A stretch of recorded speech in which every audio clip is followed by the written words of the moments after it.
In order to be a leader in this industry, it is essential to make sure that you're taking advantage of all the technology that is typical to a modern business environment. At the end of the day, the goal is 100% compliance, and by using technology to make compliance easier, we are moving quickly towards that goal.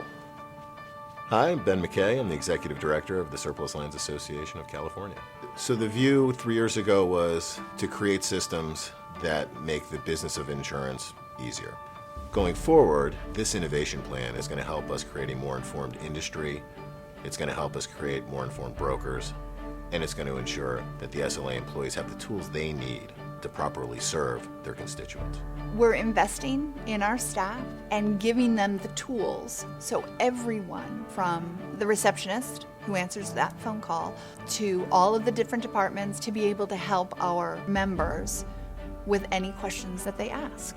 Everybody is given those tools and the understanding of our business. We've created very good systems that enable us to invoice electronically, have people pay their invoices online. The plan is in the future to have real-time reports on where your filings are. You'll know when it's been assigned to an analyst. And not only will you know that by going into SLIP and your desktop, but you'll be able to know that on your mobile device. If you're doing a filing and have a question, you should be able to click on a button and have an SLA employee who can help you finish that filing pop up and do an online chat session with you.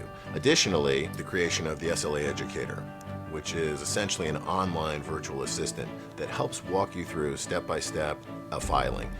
Anyone that is not using SLIP right now online, if you're still doing it the old-fashioned way with paper, you're costing yourself money and you're gonna have a lot more errors. I can't imagine how anyone's doing it. Even if you're not paperless in your office, you should be paperless on SLIP.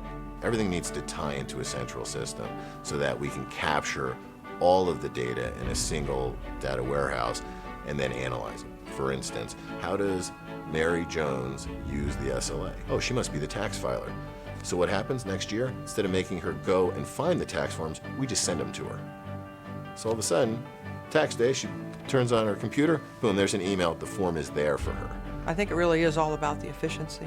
If you're a broker, which is extremely competitive right now, and you're always looking for ways to improve your bottom line, so it's really exciting to me to hear that the California SLA is going to be looking at a data warehouse that pulls in not only data about California, but the Western region and perhaps the United States. So I think that's very beneficial to both managers and to folks that have to forecast and plan and budget, as well as just to understand what's going on in the industry. If we're going to continue to be successful in making these changes, we need to continue investing in our people and in our infrastructure, in our technology, so that we have the credibility and the human power to make those changes happen.